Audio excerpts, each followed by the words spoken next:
Também José um sonho que contou a seus irmãos, por isso o aborreciam ainda mais. Versículo de número 9.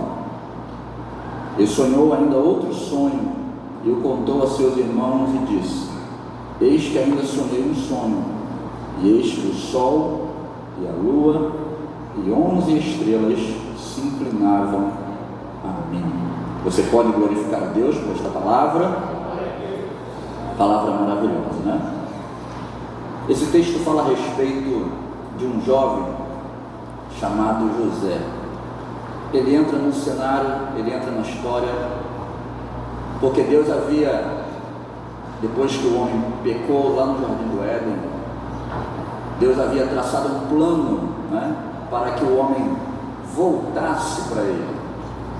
Depois que o homem pecou, agora o homem foi expulso do Jardim do Éden, e no decorrer dos anos, no decorrer da sua história, o homem se afastou de Deus, o pecado vinha se multiplicando a cada dia mais, e agora Deus levanta um homem lá de Ur dos Caldeus, chamado Abraão, para que através dele, ele fizesse uma nação, e para que através desta nação, viesse alguém para resgatar o homem novamente, para trazer o homem a Deus, para que o homem novamente tivesse esse acesso a Deus. E os irmãos conhecem a história. Abraão teve Isaac, Isaac teve Jacó, Jacó teve 12 filhos e uma filha, né? Como naquela época não eram contadas mulheres, nós ouvimos muito falar que Jacó teve 12 filhos, né? Mas ele teve Diná, que era uma das filhas de Jacó. Dentro desses 12 filhos, Deus vai chamar um pequeno jovem, aqui neste momento, um jovem caçula chamado José. José tinha pelo menos 17 anos, quando Deus vai dar a ele sonhos, né? Deus vai revelar a José, porque Deus tinha um propósito através de José. Propósito esse que nós vamos ver lá na frente. A fome, quando ela entra no mundo, Deus prepara este jovem, leva ele para o Egito. Os irmãos conhecem a história. José, ele é vendido pelos seus irmãos, ali passa uma caravana de ismaelitas, né, que compram José. José vai para o Egito, e ali José, ele passa um tempo no Egito.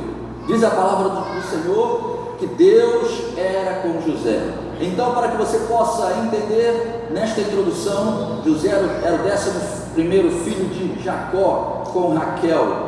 José significa o que acrescenta, haja vista que sua mãe, ela vai dizer esse significado lá em Gênesis capítulo 30. José vai nascer e a sua mãe vai dizer esse significado. José, com 17 anos, tem 2 sonhos. Neste capítulo 37, você vai ver a história. Ele tem 2 sonhos. Nós lemos só o versículo 9, que fala de um sonho, mas no versículo 7 também José teve um sonho. José foi vendido para essa caravana de ismaelitas, porque os seus irmãos tinham ciúme de José. José havia ganhado uma túnica de várias cores, e aquela túnica de várias cores vai significar que José era alguém especial para Jacó. Jacó amava mais José do que os seus outros filhos, porque era o filho da sua velhice. Então seus irmãos tinham ciúme de José.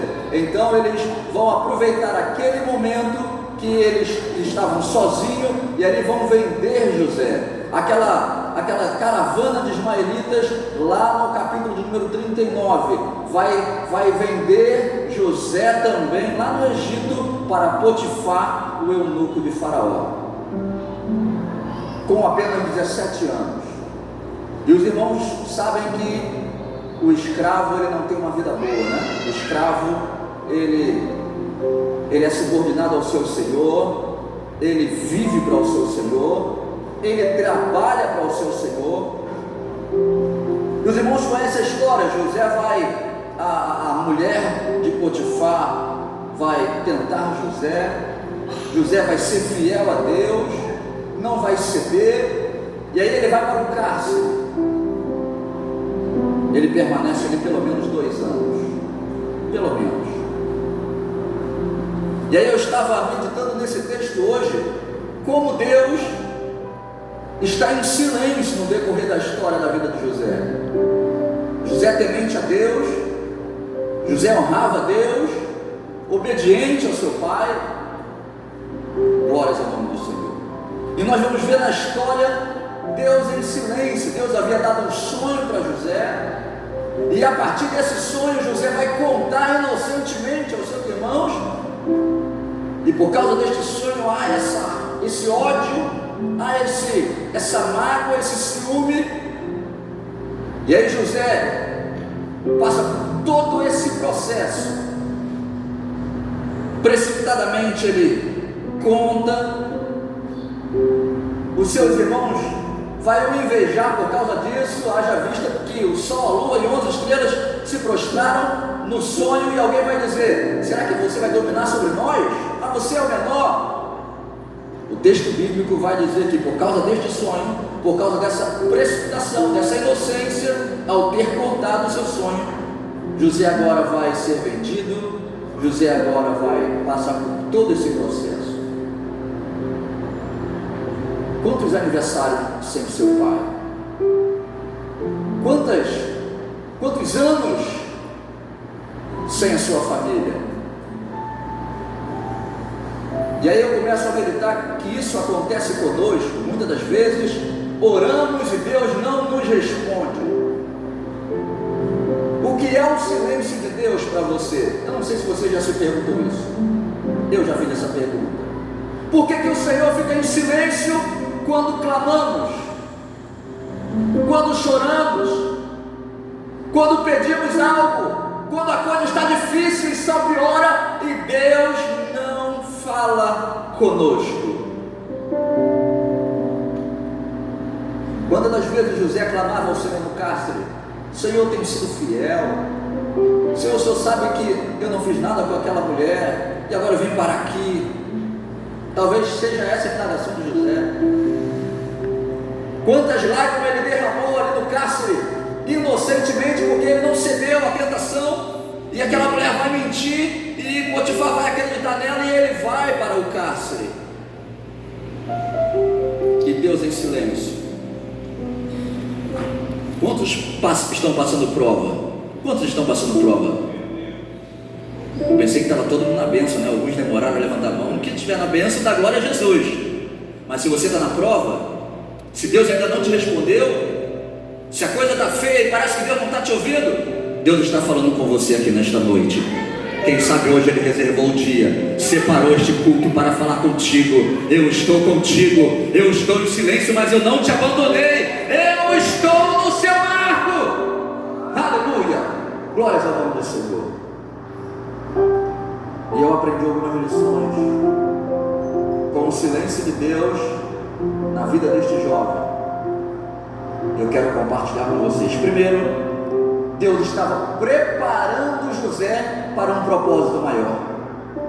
É assim que Deus está fazendo com você nesta noite. Você não tem ideia do que Deus está fazendo com você. Deus está te preparando para um projeto, para um propósito, para algo maior que Ele tem a realizar na sua vida.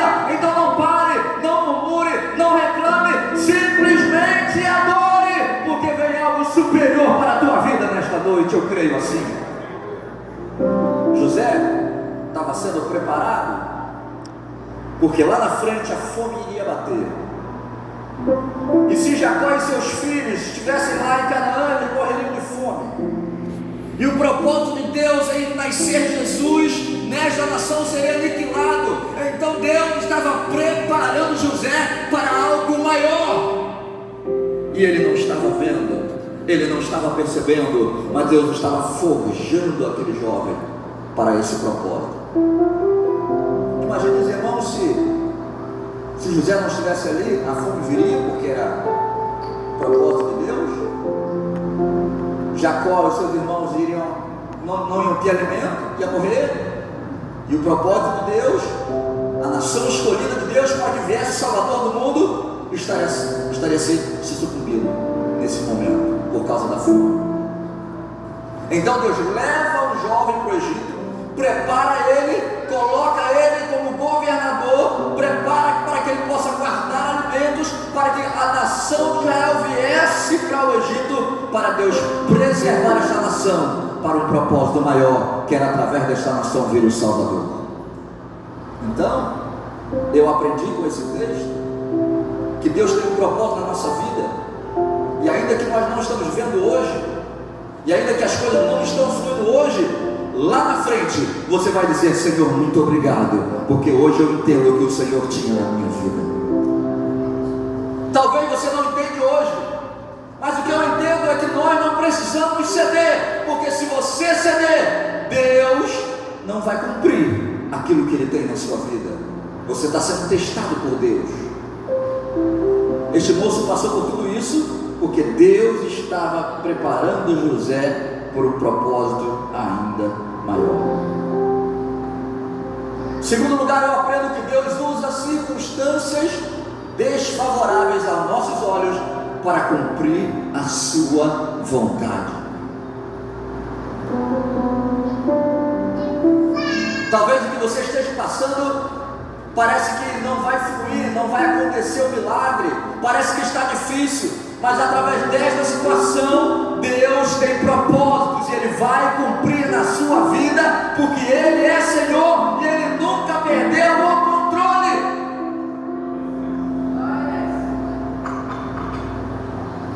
Nós estamos vivendo momentos no nosso país politicamente difíceis, né? Estávamos ali conversando sobre isso, e esse texto ele vai entrar dentro desse tópico que eu falei, que quando olhamos para o futuro do nosso país, humanamente falando, nós não vemos solução, né? A situação cada dia piora, mas Deus tem um propósito. Ele nunca perdeu o controle. No momento certo, Ele vai colocar tudo nos trilhos, porque Ele é Deus. Ele é o Senhor da sua vida, Ele é o Senhor da tua casa, Ele está no controle dessa situação. Ele vai abrir a porta para você, Ele vai curar a enfermidade, Ele vai trazer a bênção que você precisa. Você apenas está sendo forjado, você apenas está sendo preparado, você apenas está aprendendo, porque lá na frente Deus vai honrar aquilo que Ele falou com você. Eu creio, e quantos creem nessa palavra, glorifica o nome do Senhor. Terceiro, eu aprendo que sempre antes de uma vitória, nós precisamos ser provados para ser aprovado. Não se recebe vitória de mão beijada, porque quando nós adquirimos as coisas fáceis, nós não valorizamos. Normalmente, quando alguém recebe uma herança, ele tende a destruir e acabar com aquela herança, porque ele não sofreu para adquirir aquilo, ele não conquistou. Então nós passamos pela prova para valorizarmos aquilo que Deus tem para nós, e quando pegarmos na bênção, a gente valorizar aquilo que Deus está dando para nós.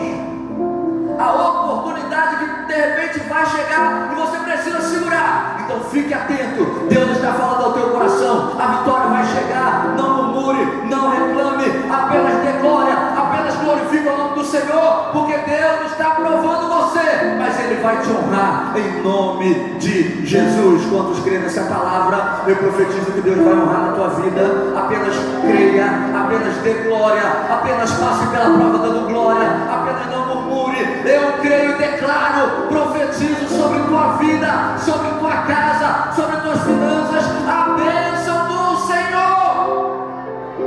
Aleluia, glórias ao nome do Senhor. Quarto que eu aprendo aqui é que os propósitos de Deus não podem ser frustrados. O diabo não vai conseguir destruir a sua vida, porque Deus tem um propósito na sua vida. O diabo pensou que levando José para o cárcere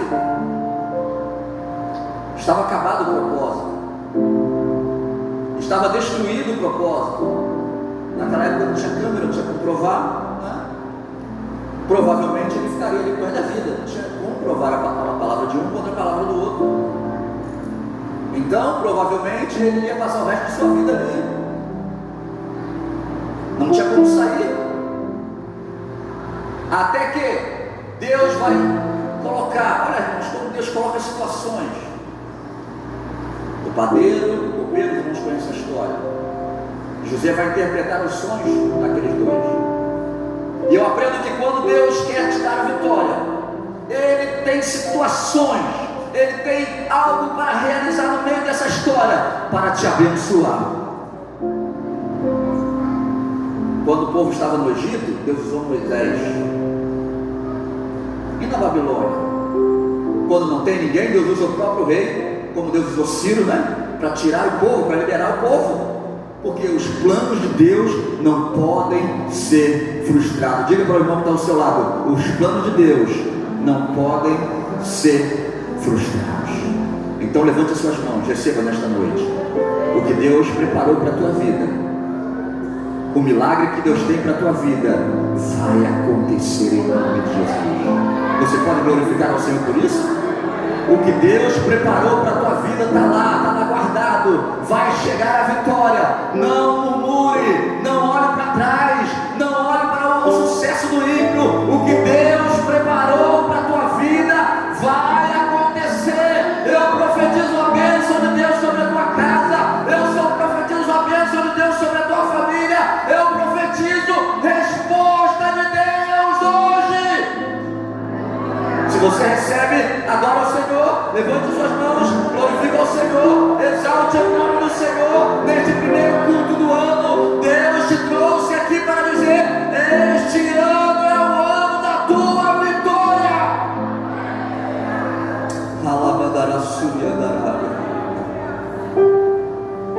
Deus tem propósitos, e dentro desses propósitos, muitas das vezes nós não entendemos, porque Deus não precisa nos dar explicações. Deus não precisa explicar para a gente como Ele tem que fazer, os métodos que Ele usa. E muitas das vezes, ou na maioria das vezes, nós não entendemos os métodos que Ele usa. Mas uma coisa eu sei: a vitória vai chegar na sua mão. A bênção vai acontecer. Se você perseverar até o fim, como José perseverou, Deus honrou ele, vai te honrar também. Porque, como disse o pastor aqui, Deus falou na sua palavra: os céus e a terra passarão, mas as minhas palavras não hão de passar. E o que Jesus falou a teu respeito vai acontecer em nome de Jesus. Aleluia.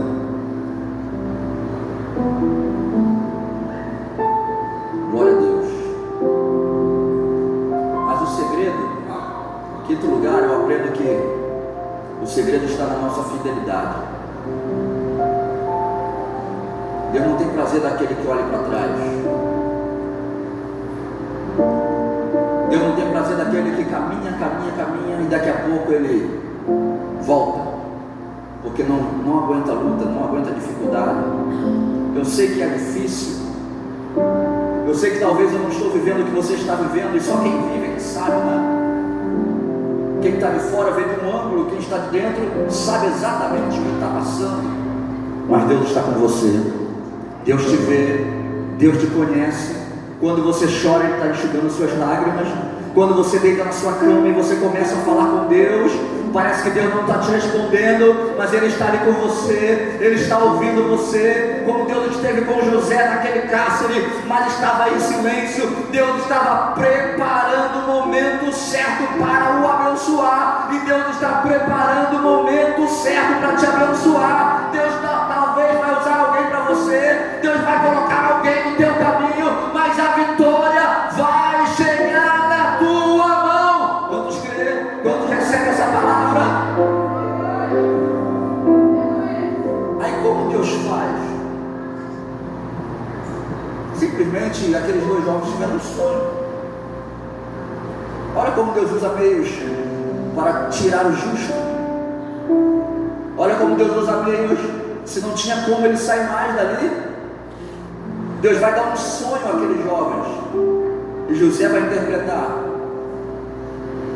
E o padeiro morre e o copeiro volta ao seu cargo. Passado algum tempo, Faraó também tem um sonho. Aleluia. Deus tem tudo certinho, irmãos. Creia, não desanima não. A tua bênção vai chegar. Se for preciso, Ele vai usar o ímpio para te abençoar. Se for preciso, Ele vai mudar a situação para te abençoar. Deus é fiel na sua palavra, você apenas precisa ser fiel a Ele. O que Deus requer de nós simplesmente é fidelidade, é honrar a Ele em todos os momentos da nossa vida. Louvado seja o nome do Senhor. José vai dizer para esse copeiro: olha, lembra de mim quando estiver diante do faraó.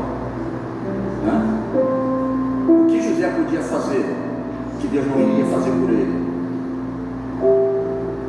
É ser uma pessoa boa ali no cárcere, é saber conviver. Quem sabe a sua boa convivência com aquele ímpio que ninguém gosta dele, Deus pode usar aquele ímpio para te abençoar. José foi gente boa no cárcere, as pessoas ali gostavam de José, Quem sabe Deus quer usar alguém naquela empresa para te abençoar, e você precisa ser um bom amigo, ser um bom funcionário, ser alguém que saiba entrar e sair sem se corromper, ser alguém que saiba ter uma boa amizade. Essa pessoa mesmo que Jesus vai te usar para te abençoar. Aleluia. José fez isso. José era um bom cidadão. José sabia se organizar ali, sabia sem se corromper, conversar com aquelas pessoas, e no momento certo alguém lembrou de José. Deus está dizendo para alguém nesta noite: alguém vai lembrar de você. Recebe esta palavra: alguém vai lembrar de você, ainda que você esteja indo lá atrás. Ele vai dizer: é aquele moço, é aquela moça, é aquele irmão, manda chamar ele. Deus vai usar alguém para abençoar você neste lugar. Eu creio. Se você crê assim, receba esta palavra. Glórias ao nome do Senhor. Deus tem os seus meios, e se for preciso, Ele usa até o ímpio. Basta você esperar o tempo de Deus. Agora, o que eu aprendo, talvez mais importante desse texto, é que José foi, com 17 anos, teve o sonho e virou governador com 30. 13 anos de sofrimento, de luta, de silêncio de Deus, mas foi abençoado. Eu aprendo algumas coisas aqui. Por que Deus permite que passe um tempo? Se Ele tem o poder de dar a bênção na hora, Ele tem o poder de: você clamou, recebe. Você chorou, recebe. Ele tem esse poder. Basta uma palavra. Não foi isso que o centurião disse? Senhor, eu não sou digno que o Senhor entre no meu telhado, na minha casa. Disse somente uma palavra e meu criado sarará. Ele tem esse poder. Mas por que Ele permite que o tempo passe? Porque Ele precisa te amadurecer. Ele precisa te fazer crescer. E com a vitória você não cresce, você não aprende. Você conta e testifica a fé do outro, mas com a luta você cresce na experiência. Com a luta você cresce na maturidade. Com a luta nada mais te tira da igreja. Você sabe que o seu objetivo é o céu. Com a luta você se amadurece. Você passa a ver as coisas com os outros olhos. Então Deus está permitindo tudo isso acontecer na sua vida, para que você seja crente fiel, para que você seja homem de Deus, mulher de Deus, passe pela prova dando glória a Deus e seja exemplo para aqueles que estão chegando. Aleluia. Aí nós vamos olhar para a Bíblia. Por que Deus trabalha com o tempo? José esperou 13 anos. Abraão esperou 25 anos. Todos conhecem a história de Abraão. Israel ficou lá no Egito 430 anos para chegar ao libertador. Davi também foi ungido a rei. Ele tinha entre 14 a 16 anos, mas só foi ser rei de Israel com 30. E nesse processo do tempo, Deus trabalhou com cada um no seu tempo, porque Deus ele não trabalha a hora que a gente quer, Ele trabalha no tempo dele. Mas quando a vitória chega, Deus abençoa, é para você abençoar outros. Glórias a Deus. Se você puder, abra sua Bíblia em Romanos. Olha o que diz esse texto, capítulo 5. Versículo 3. Eu acho esse texto maravilhoso. E não somente isto, mas também nos gloriamos nas tribulações. Coisa tremenda. sabendo que a tribulação produz a paciência, a experiência, a experiência, a esperança, e a esperança não traz confusão, porquanto o amor de Deus está derramado em nosso coração, pelo Espírito Santo que nos foi dado. Então a tribulação, ela vai te trazer paciência,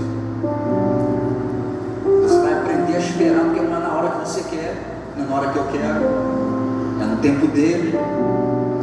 Essa paciência vai te produzir experiência, você se torna mais maduro. Então Deus trabalha com o tempo para nos amadurecer, mesmo tendo o poder para fazer na hora, mas Ele precisa que você amadureça. Mas a vitória vai chegar. Eu profetizo sobre a sua vida, tudo que Ele falou vai se cumprir sobre a tua vida, porque Ele é fiel e Ele não deve nada para ninguém. Então aquilo que você tem pedido ao Senhor, seja fiel, honre ao Senhor, porque a vitória vai chegar.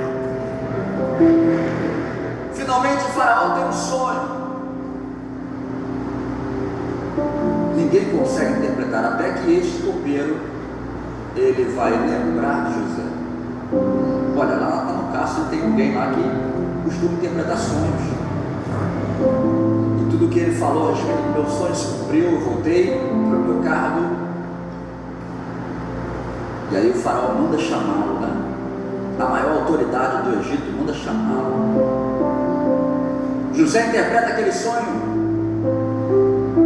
e aí os 7 anos de fartura, os 7 anos de fome, os irmãos conhecem a história. Daqui a pouco vem os irmãos de José atrás de comida, alimento, porque Deus cumpre com a sua palavra. O sonho foi há 13 anos atrás, que o sol e a lua se prostrariam diante dele.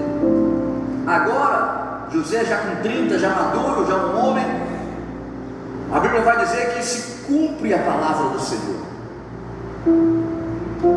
Mas por que Deus tinha esse propósito? Porque havia uma palavra, havia uma promessa. Havia promessa feita a Abraão, e Deus vela para que sua palavra se cumpra. Havia uma promessa lá atrás, que ainda que Abraão não esteja vivo, agora Deus iria honrar a sua palavra. Quem sabe tem alguém aqui que está na casa do Senhor, mas Deus fez uma promessa à sua mãe, Deus fez uma promessa ao seu pai, e Deus está cumprindo através da sua vida. Quem sabe alguém na tua família teve uma aliança com Deus há 20, 30, 40 anos atrás, e esta promessa chega até você, porque Deus é fiel na sua palavra. Quem sabe tem alguém aqui que não conhece a Cristo, e Jesus te trouxe aqui para dizer isso, por causa da oração da sua mãe, do seu pai. Deus fez uma aliança lá atrás, e Ele está te dizendo aqui nesta noite: eu tenho te guardado até aqui, mas hoje eu te trouxe aqui para que você tenha um encontro comigo, assim diz o Senhor, porque Ele é fiel, e quando Ele faz uma aliança com alguém, passa-se os anos, aquela pessoa pode até morrer, mas Deus cumpre a sua palavra na sua descendência. Então Deus tinha um compromisso com Abraão. Agora Deus traz a nação de Israel, traz Jacó com a sua família por causa da promessa, e Deus salva a nação da fome por causa da promessa. E você que ainda não aceitou a Cristo, você precisa entender que por causa desta promessa você está aqui. Esta nação foi a nação que veio o Salvador. Jesus veio para salvar você, Jesus veio para mudar você, Jesus veio para te dar vida eterna. O propósito de Deus não é dar casa, não é dar carro, Ele faz porque Ele é maravilhoso, mas o propósito de Deus é salvar e buscar o que se havia perdido. Jesus te trouxe aqui porque Ele quer dizer para você que Ele derramou o teu sangue na cruz do Calvário para salvar a tua alma, para salvar a minha alma, para salvar a nossa alma. José foi para o Egito por causa de um propósito. Deus havia dito isso também a Abraão, que essa nação sofreria no Egito por 430 anos, e logo após Deus tiraria eles do Egito. Exatamente aconteceu. Depois de 430 anos, Deus vai tirar através de Moisés, porque Ele é fiel na sua palavra, na sua promessa. Quantos têm promessa de Deus aqui nesta noite? Quantos têm? Então você pode glorificar a Deus, porque Deus vai cumprir. Ele não é homem para que minta. Se Ele te prometeu, vai acontecer. Ainda que não esteja acontecendo nada sobre a tua vida, mas vai acontecer, porque Ele é fiel na sua palavra. Ele honra a sua palavra. E se você for fiel a Ele, se você honrar a Ele, Ele vai te honrar, porque Ele é fiel. José agora é coroado como governador do Egito. Agora Faraó vai dizer que todos devem obediência a ele. Imagine os irmãos que aquele que era escravo agora é a maior autoridade depois do Faraó. É a maior autoridade depois de Faraó. E agora os seus irmãos vêm ao seu encontro. José não paga o mal do mundo. José vai mostrar para eles que tinha um propósito. Quem sabe o que você está passando, Deus está conduzindo, ainda que você não esteja vendo. Deus está conduzindo, parece que você não está vendo, parece que as coisas não estão fluindo. Ei, fica tranquilo, glorifica a Deus por isso. Vai chegar o momento de você dar glória, de você regozijar, de você cantar o hino da vitória. Apenas seja fiel a Deus, porque o que esperar é você ver o invisível, é fé. O esperar é você ter certeza que ainda não aconteceu, mas que vai acontecer. É crer no impossível, é acreditar que ainda que esteja tudo difícil, que não há solução, para Deus nada é impossível. E aí, José vai abençoar os seus irmãos, vai estender a mão para os seus irmãos. E eu profetizo que Deus vai te colocar em lugares para que você venha abençoar outros. Porque eu aprendo que a bênção de Deus não é para a gente se tornar egoísta, é para você abençoar outros. A bênção de Deus é para que pessoas que estão à sua volta sejam abençoadas também. A bênção de Deus é para que você venha olhar para alguém que está ao seu lado e venha abençoar ele também, para que o nome do Senhor seja glorificado na sua vida, para que as pessoas olhem para você e digam: quem viu e quem te vê hoje é o nome do Senhor que está sendo glorificado através da sua vitória